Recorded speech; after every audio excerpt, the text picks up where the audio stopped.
Welcome, fellow nerds, to this episode of Nerd Shit, hosted by Lord Brad Brad and Riorik, where we discuss all things nerd. Whether it's anime, movies, comic books, video games, Magic the Gathering, or Dungeons & Dragons. If it's nerd, we talk about it. So pull up your favorite chair, pour a glass of mead, and get ready to come and discuss everything nerd shit. Let's talk Magic.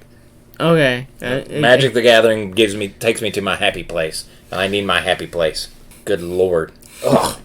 So, they recently dropped Double Masters 2022. Good stuff. We both got boxes. We posted pictures out to the Facebook page of what all we got. Yeah. So we've tweaked some of our decks and things like that. But in doing some of that, you were doing some rule research. Oh, okay. So this one's a fun interaction when it comes to the ability ninjutsu and first strike and double strike. Because of how combat works, when you attack someone and they're unblocked, first strike lets you hit before both combat is dealt, and double strike lets you do it before combat and then during combat at the same time. I mean, still during the damage dealt part of combat. Yeah. So you can hit with your first strike / first part of your double strike and deal the damage. Say if you had like a 2-2 and you hit with first strike, you deal the 2, and then you can ninjutsu the unblocked creature into whatever other creature it was. Say it's like a 4-4. Then because of how the rules of combat work, the other part of combat triggers where they do it at the same time, and you get to do 4 more damage. So you would actually end up doing 6 total damage with that one quote creature. Yeah. Because you would do 2 damage from first strike, or the first half of double strike, which is essentially first strike. Yeah. With the first creature, and then that creature would get ninjutsu'd out with the second creature, and that second creature's 4 damage would get done during normal damage. Yeah, but you could also hit and ninjutsu the same creature with a second creature with ninjutsu a bunch of times if you had the mana for it, just because you want like the enter the battlefield triggers or whatever, and then damage will go through if you want to stop and say, okay, this is the creature. So let's back that up then. That brings up an interesting point. So if I've got a 2-2 double strike and a 4-4 double strike, and I swing with my 2-2, they don't block. I do the first 2 for the double strike on him. I ninjutsu him out and drop my 4-4 double strike. Does he do 4 damage or does he do 8 damage? He would do the 4. Okay. He would do the 4. So yeah, that's how that would work. Because that part has already been initiated. So then how would I be able to keep swapping them back and forth? Because of how the abilities are like special rules interaction, you can keep ninjutsuing during that part, and then once that damage is done, like you keep doing it, and like, okay, now that this one I can't ninjutsu anymore or whatever, this is the creature that's doing that part of the damage. Okay, so let's go back to, I have a 2-2 with double strike and a 4-4 with double strike. So I swing with my 2-2. You don't block. So the first strike, or the first half of my double strike, hits you for 2. Yeah. I ninjutsu in my 4-4. And then I ninjutsu him back out with my 2-2. Oh, then the 2-2 would just do the initial. So it's just 4 damage. It's still just 4 damage. Okay, so there's no point in swapping multiple times other than just to you want the jack with people. Just A, because you can and it's fun, or B, if you have a card that says when a creature enters the battlefield, when something ETBs. When something ETBs, you get a trigger. So that's what you do, is you want that trigger as much as you can, and then the damage. Yeah. Because sometimes you don't care that much about the damage. Yeah.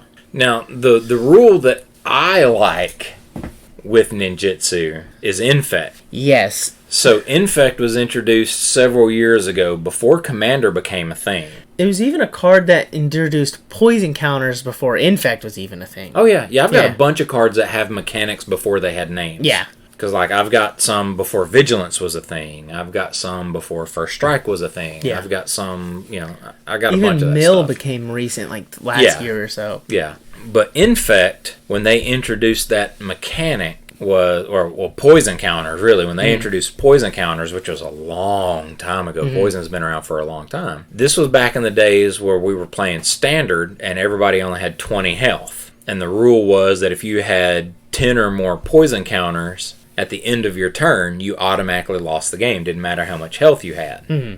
When they introduced Commander, they upped the starting life from 20 to 40. They never changed the poison counter rule. So even in Commander, when you start with 40 life, if you have 10 or more poison counters, you automatically lose the game. Blightsteel Colossus is an 11/11 infect. Ninjutsu him, one-shot win. Yep. Love it. Yeah. So, also, if you equipped a creature with the only equipment that grants double, equipment that gives double strike, with infect and it's unblocked, you can do that 2 points of infect. And with the new cards that let you have ninjutsu with your hand, with infect, you could swap them out and get that other points of infect so that unblocked creature gets even more infect stuff goes through. Yeah. So you can get that 6 out of just one hit from a 4/4 and a 2/2. So, but that brings up an interesting point about the rules that some people don't always understand, and that's how equipments and enchantments work with creatures. Yeah. Most people know that, okay, if the equipped creature dies, the equipment stays on the board and only the creature goes to the graveyard. But with ninjutsu, your stuff's not dying, it's returning to the hand. Yeah. So how does that work? The equipment stays on the field. Any enchantment on it goes to the graveyard. Yeah. Yeah, so when the enchanted creature leaves play, the enchantments die, regardless of what happens to the creature. Whether the creature gets exiled, whether the creature goes to your hand, whether the creature dies. Yeah.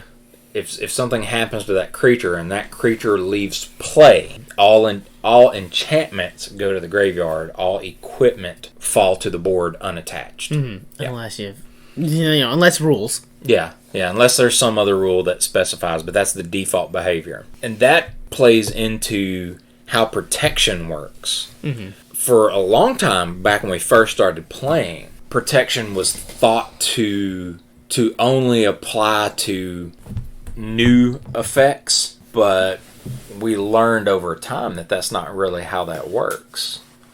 So let's say you've got a creature, and I throw down a Frogify enchantment on that guy.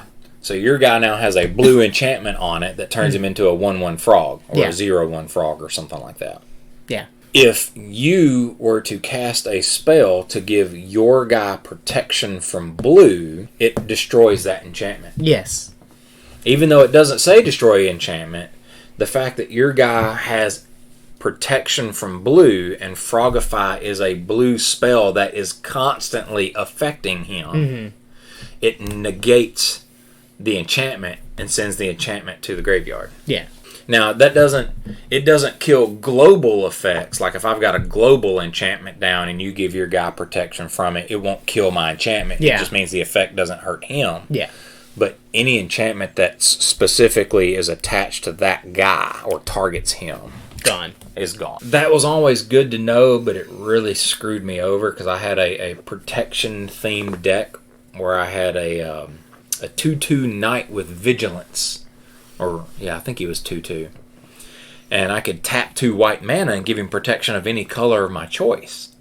And you had him equipped with a lot of stuff. And I would put different equipment or different enchantments on him, and I would basically turn him into a 7/7 flyer with lifelink and vigilance, but everything was white. And there were times that I would give him protection from white and not realize that it was blowing up my enchantments. Mm-hmm. So, yeah. I'm glad to know that now. It really sucks for all the games I played not knowing that before, because that guy tore some people up. You being one of them when you were little. Dragons. Yeah, now I don't. I can't do that anymore. Your simple games don't work with me. No. I have to get craftier. But the bad part is you design and build so many of my decks. Yeah, I already know how to do it. It's like, if no one messes with me, I can for sure counteract whatever you're doing. Problem is, everyone knows what I'm doing because they just see what I'm playing and they're like, no. So I don't get to do what I want. That's the challenge, though, because it's mainly me, you, and Mike. The three of us play together more often than any other combo. Yeah. Well, I know what your decks are. I know what Mike's decks are. Mm-hmm. You know what my decks are. You know what Mike's decks are. Yeah. Mike knows what my decks are. Mike knows what your decks are. As soon as we drop down our commanders, everybody's pointing fingers going, oh, I know what you're doing. I mean, we look like that Spider-Man meme because we're all sitting there pointing at each other, knowing what's going on. Uh-huh. And if I throw down my commander, oh, you're playing with that? Let me go get this deck. You throw your commander down, oh, you're playing with that? Let me go get this deck. Yeah, so we have to keep our decks hidden from each other until we're ready to start so that we don't stack the decks against each other. Yeah. One of us is always underprepared. Well, like, me and you will sit down, and it's one of us. One of us will bring out something fun, and the other one will bring out something kind of high-powered, and then there's Mike, it's those decks. Yeah, you don't got a choice. I can't play my stupid, I'm gonna create a bunch of cats! See, and with you throw down some of your commanders, and we're like, oh, God, we've got to get this under control quick. It's going to get out of hand fast. Yeah, and it's not really I don't really play super combo-y stuff. It just gets out of hand. Yeah, well, because you've got a lot of things that trigger to trigger to trigger, so the effects all stack up really fast. Mm-hmm. Mike, if we don't do something with him, he's going to combo out. Yeah. Oh, I'm going to take 37 turns and you're all dead. Mm-hmm. Wow. With me, we've got to kill Gary because if we don't, he's not going to let us do anything else. Yeah, he'll keep the game going as long as he can. Yeah. But we can't do nothing. I'm going to keep blowing everything up, or I'm going to one-hit kill you. Yeah, it's alright, I'm going to get rid of all your stuff and then hit you, but it might take a little while. Yeah. Yeah, I'm playing the long game. Y'all are playing the fast game. No, we don't want Eldrazi's. No, we don't want Blightsteel Colossus. No, we don't want Wildfire. Nope, we don't want Worldfire. Nope, Slivers are a pain in the ass. God, it's fucking slow. Y'all don't like my decks. I don't like y'all's decks. We just torment each other. That's okay. I'm not allowed to have any of my commanders on the field either. Kalia? Oh, no, she's not allowed to stay on the board. To hell with Kalia. I hate Kalia. That deck pisses me off so bad. You know she was one of the first original commanders, like, they did out in 2011? Yeah. That's how old she is. And she's still a menace.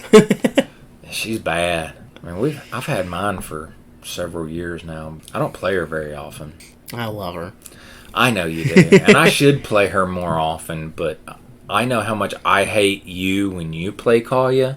I don't want people hating on me for Kalia. I want them hating on me for everything else. What's another one of my decks? If I pull it out, people are already targeting We me. used to hate your dragons. Oh, it got upgraded. Yeah, I know. I haven't seen it in a while, so I'm a little worried about some of the changes you've made to it. I've had to because it's super slow. Yeah. When we first got it, we were fine with those slow games and to get out of hand quicker because it's just big-ass dragons. Yeah. And now it's... Oh, shoot. It's turn 6. You've got, like, 5 things. He's got, like, 10. I'm still got my first dragon out. Well, the problem with dragons was, okay, well, whenever he attacks, I'm going to make another 5/5 flying dragon. When he enters the battlefield, he's going to deal damage equal to this to you, because this guy entered the battlefield, this guy's going to deal damage to you. Yeah. You know, it was just one of those ETB triggers that just kept going.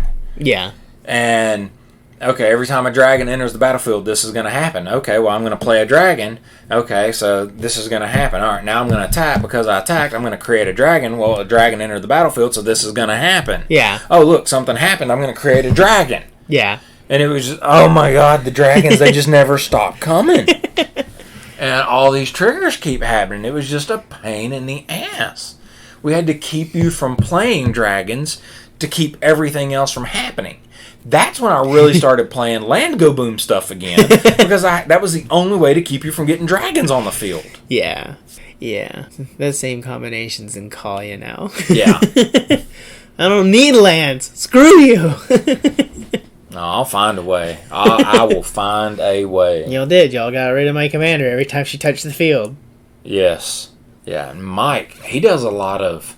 I'm going to go get this out of my deck. I'm going to go... tutors, I'm going to go, cycle for these things. I'm going to go search for these things. I'm going to go retrieve these. Oh, he ramps hard. He's the one who's running around with... This deck is probably worth nearly $1,000 or more. Yeah, but not all of his cards are legit. He does run some proxies. He does own those cards, though, too. Most of them. Yeah. there's one deck that's got a lot of proxies that he doesn't own. Oh, yeah. But those are also the $9,000, $10,000 cards. But he's up front about, I'm going to run proxy. Okay, cool. Let's see what this does. It's always fun to play. It's fun to see what these cards would actually do, how they affect the game if they were affordable. Yeah. They affect the game all right. But, and we've talked about proxies in the past, but I don't run proxies. If I don't own enough cards to put a legit card in a deck, I either don't put that card in my deck or I go find that card and buy more of it. Mm-hmm. But that's also part of the collector in me too. I have like 2, but they're placeholders until I get paid next time, and then I put them in, and they're like $10 cards or so, and I just wait. And they're just placeholders for me to remind me to go buy them. And I've never played those decks in front of y'all because I won't play them until I get the. Because I'll give you crap. Oh yeah. That's why they're there, and it's all like, hey, go buy this real quick. If you want to play this deck, you gotta buy this. Like, oh yeah, thanks for reminding me. Yeah, no, I'll set my card list next to my computer, and depending on prices and what's going on, I'll buy a couple of cards this paycheck. I'll buy a couple of cards next paycheck, and it may take me a couple of months to get in what I need for a deck, but. Yeah.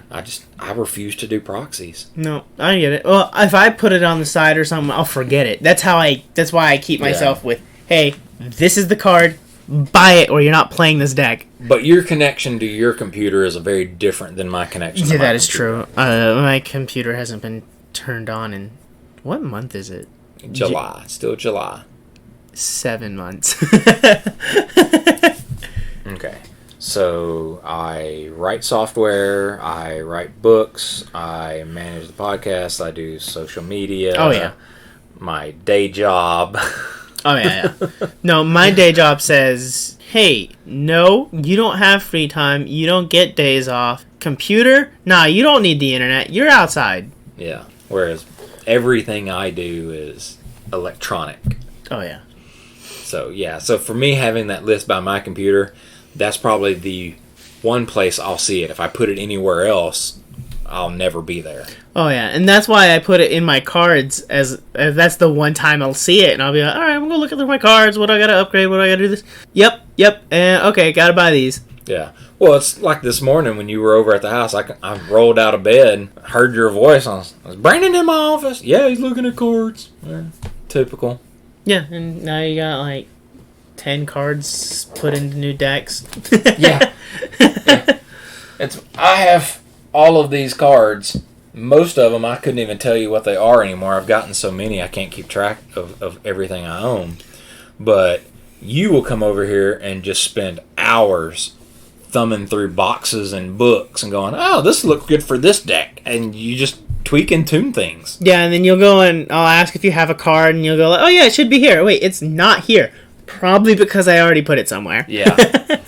Yeah, I've got to go through all of my decks and get my decks recatalogued so that we can know which cards are in which decks, because we've tweaked and tuned things so much, I don't know what's in what deck anymore. Yeah. Outside of the key ones. Yeah, I put stuff in your Dungeons and Dragons deck. Which one? I've got 3. The Dungeons and Dragons deck. I've got 3. The one in sleeves or the one in the box? The one that you have labeled Dungeons and Dragons. Okay, so the one in the sleeves. Yeah. Okay. Because I've got those other 2 that are the pre-builds that are still in the boxes. Those are, what is the original set called? Dungeons and Dragons something. This is Baldur's Gate. What was the last one? Forgotten Realms. There you go. I would classify those as Forgotten Realms. Yeah. No, this is the Dungeons and Dragons, where every card has to do something with venture into a dungeon or a dragon. Yeah. And then Slivers, I got a few upgrades in there, because you got a new Sliver card. Legion, man. I can't believe that price dropped the way it did. Yeah, it went from like $100 to $20. I paid less than $11 for the 2 that I got. Wow. Yeah. Yeah, it was like $16 or $18 for one.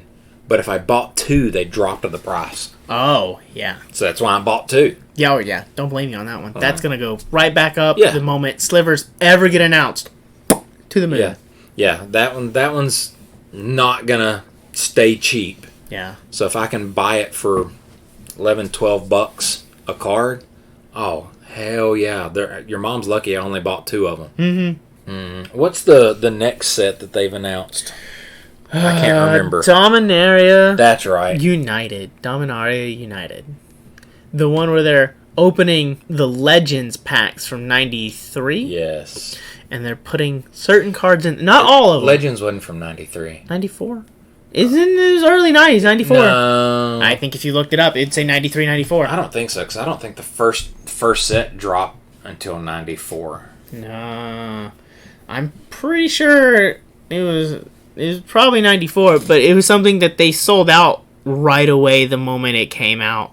And somehow there were just cases in a storage unit in Washington. Just cases. June 94 was when Legends released. 94. It was the 3rd expansion set. Yep. It's the one where they said, oh, cool, there's gold cards, legendary creatures. Yeah. Honestly, really bad cards.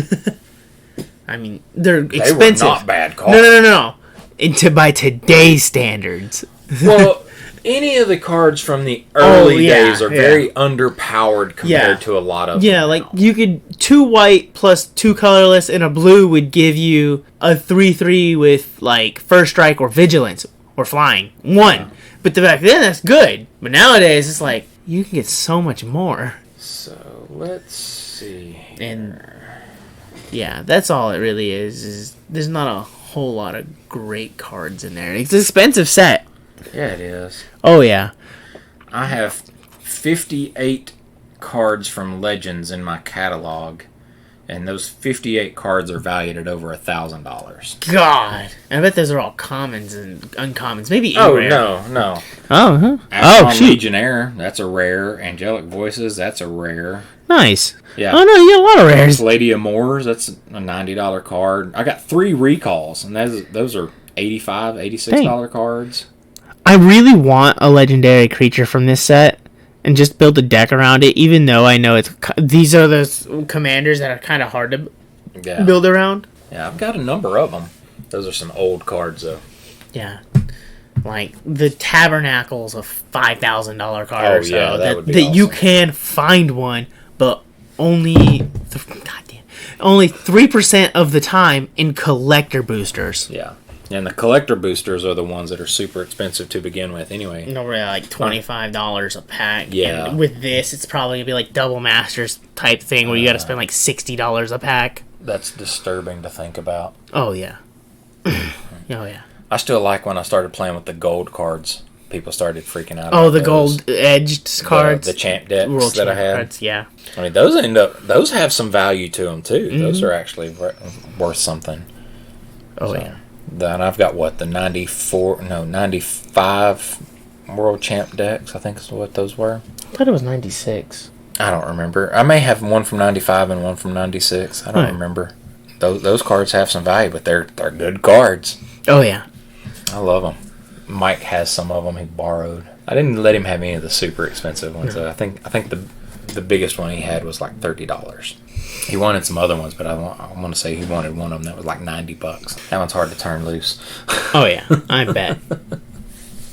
I don't see. I think I own some expensive cards, but like I never really pay attention to the prices. I like to play with what I like. So the price to me is if I want. With the exception of your land. Yeah, I do have a land. The $500 land you're not going to play with, right? It's not being played with as much as I'd love to put it in a deck. That would probably be one of the few cases where I would consider proxies. Yeah. You know, if I've got a super expensive card that I want to use, I'm not going to take a chance on getting it torn up. Oh, yeah. So I would proxy something like that. See, if I got a Tabernacle, I'd most definitely proxy that and put that somewhere. So yeah, there's limits to it. I mean, proxies have their purpose and their value. I don't like the notion of I'm going to have proxies of cards that I don't own so that I can build Uber decks. And I'm not even really a fan of I'm going to build proxies of cards that I own a limited amount of so that I can build several decks around this super rare card that I don't own that many of. Yeah. Or I can see people saying, hey, this is my deck. Here are my original cards for it. I just found these really neat designs, and I want to play with them. Yeah, like Mike's proxies for the Dr. Seuss cards. Yeah. I think those are fun. Yeah. Your Power Ranger tokens. Yeah. I think those are fun. You know, like I said, I don't mind some of the proxy stuff, but Dragon, it's kind of an expensive card. Yeah. Oh, I've got one Dragon, so here's my 4 Dragon decks that are running proxies. Yeah. Why not just have the one deck? Why not just have the one? Yeah, you're not going to... Most of the time, you're not going to play with all 4 anyways. Yeah.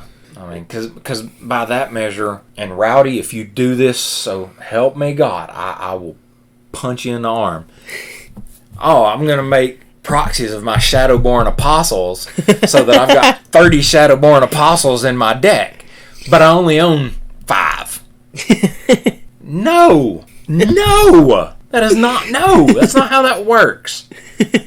That's cheating. That's cheap. You play a deck against me like that, I will flip the table over on you. I don't care. I will burn every card because I don't know which ones are real and which ones aren't anymore. You know what? So, Rowdy, don't you dare. We know you listen. Yeah. And I still have my FU Rowdy deck. You try that crap on me, you'll end up exiling your entire deck. I don't care. Proxies are bad. For you. Yeah, wow. Yeah, they would be really bad in that situation. Really bad. And for those who don't know, there's that one card, the Commander. Get her out. Grab her real quick. All right. Give Lord Brad a second here, and we'll tell you what the card is. I'm going to disappear a second. But our friend Rowdy plays a Shadowborn Apostle Commander deck. And Shadowborn Apostle is a card that says you can have as many cards named Shadowborn Apostle in your deck as you want. So it ignores the commander rule of only one card. Well, there's a fun little commander that came out in the Kamigawa set. Neon Dynasty. Yeah, Neon Dynasties called Katos the Silent Spider. And I'm going to read this just so that everybody knows. I'm not going to worry you with the power and toughness because the card's strength is not its thing. The text on the card says, when this card enters the battlefield, exile target card other than a basic land from an opponent's graveyard. Search that player's graveyard, hand, and library for any number of cards with the same name as the card that was exiled and exile them. Then that player shuffles. For as long as you control this creature, you may play the exiled cards, and you may spend mana as though it were any mana of any color to cast it. So we can take Rowdy's Shadowborn Apostle, and as soon as one of them hits the graveyard, we play the Silent Spider, named Shadowborn Apostle, and we exile every Shadowborn Apostle he owns, basically. Mm-hmm. And we won't even cast them. We won't even use that. Like, we're not even playing a Shadowborn Apostle deck like this. We just take him out of his deck. Yeah, we just... Whole deck, gone. Yeah. Why? Because we can. Why not? For those... Because Shadowborn Apostle is not the only card that says you can have multiples of them. Yeah, there's like 2 different rats and a blue guy. Yeah, well, there's more than that, I think. I know there's not a whole bunch of cards that allow it, but there's a few. I know for 4 for sure. Oh, there's a dragons card that you get so many in the graveyard, you get rid of them, go look for a dragon. Yeah. But it's not a creature. So this card comes in handy in combating that type of mechanic. It's just not one that's widely used. Well, I mean, A, there's just not that many cards that do it, and B, outside of Shadowborn Apostles, I don't know that anybody else runs any of the other ones. The rats one's pretty popular. Yeah, the rats can be kind of good, because that's another one of those, you get a bunch of them and they overwhelm you with like, coat of arms and things like that. Yeah. But yeah, we built this commander specifically for Rowdy and his Shadowborn Apostles. So Rowdy, if you proxy your Shadowborn Apostles, it's only going to get worse. Well, I think that's about all we had for this episode, right? While we're speaking about cards, give me a second. Okay, well, hang on. Lord Brad's got something else he wants to bring up here. While we're speaking of cards, the guy who made Yu-Gi-Oh!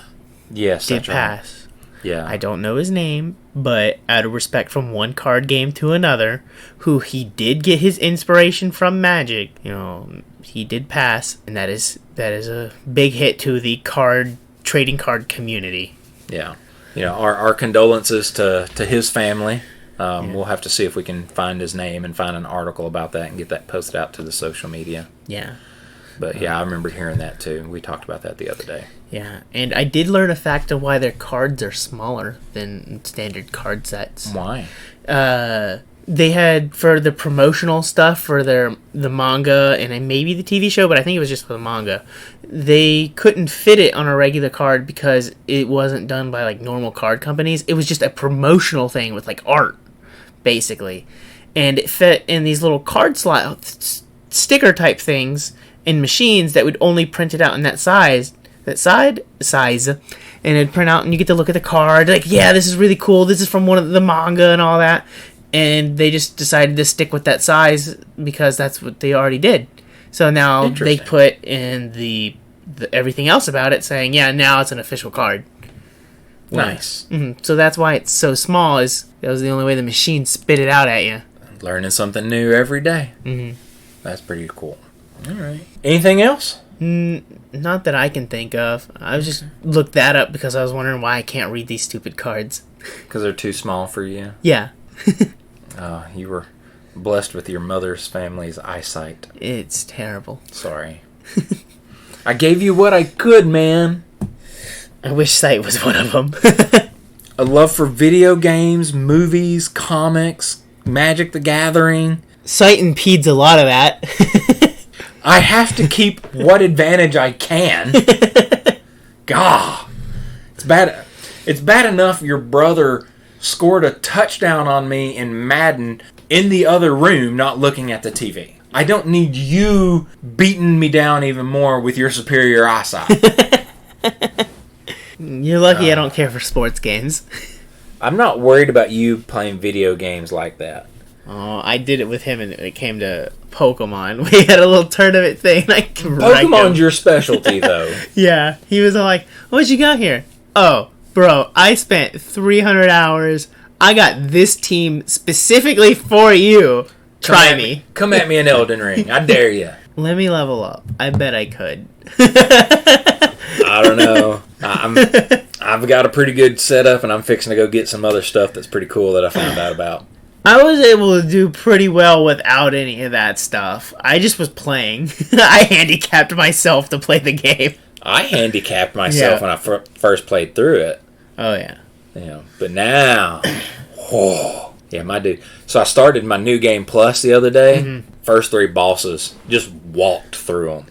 You get to keep all your stuff from the first. You get to keep your gear. Yeah. You don't necessarily get to keep your spells, I don't think. You don't get to keep like your lift keys and stuff like that. So you've got to go back through and find a bunch of stuff, but you get to keep your stats and you get to keep your gear. So I still have all of my weapons, all of my armor, all of my ashes. Oh, God. Yeah, buddy. And yeah, Margot, Godric, and Ranella, nothing. No time flat. Just walked through them. So amazing. So now I just got to get back to Melania or whatever her name is. And all I know is I'm in my level 100s and haven't even made it to the 3rd story boss. Well, just when you get to the let me solo her boss, you let me know how that goes for you. Yeah, I just need time. Yeah, something you don't have a lot of, but hopefully that'll change by the end of the year. Oh yeah, hopefully. So, all right. Well, we'll go ahead and leave it there for this episode. Next time, we kind of want to talk a little bit about video games. So it's kind of fitting that we talk about Elden Ring a little bit here. So we'll get into some of our video game conversations. Talk about some of our favorite celebrity nerds that are out there, and kind of see where that leads us. So, any closing remarks, Lord Brad Brad? No, just go watch One Piece. The anime. One Piece, the anime? No, I want you to watch all of it. I want you to take every medium of One Piece you can. And that includes the plays, the musicals. Oh, good Lord. I want everyone to watch all of it. The anime can be found on Crunchyroll, right? Anime can be found on Crunchyroll, Funimation, Funimation is Crunchyroll now. Oh yeah, they are now. Yeah, you can watch like the first, I want to say 100 episodes on Netflix. But if you want to see it all, you got to go to Crunchyroll. I think Crunchyroll has it in Japanese. Funimation has it in English. Well, but if they're the same, they're not. The English is about 300 episodes behind because of things. Makes sense. So, all right. Well, I guess we'll see them next time, right? Yeah, after they watch One Piece. Go watch One Piece, and then you can listen. If you read it, more props. So, is there going to be a quiz at the next episode, and if they don't pass, they don't get to listen? I want to. Maybe. Be prepared for a quiz. Thank you for listening to this episode of Nerd Shit. Be sure to follow us on Facebook at facebook.com/LordBradBrad to see when new episodes drop. Or you can find our channel on YouTube. Just search Lord Brad Brad and look for our logo. You can listen to all of your favorite episodes of Nerd Shit directly from our website, www.lordbradbrad.com, where you can also learn a little bit more about us and the products we use and reference on the show. If you enjoyed this episode and would like to donate to the show, we gladly accept donations at ko-fi.com/LordBradBrad. That's coffee, spelled ko-fi.com/LordBradBrad. Or you can just click the link at the bottom of our website. If you have any comments on anything discussed in this episode or would like to suggest a topic you would like to hear us talk about in a future episode, hit us up on our Facebook page. Again, that's facebook.com/LordBradBrad. Until next time, this is Riorik signing off and telling you to keep doing that nerd shit because you know we will.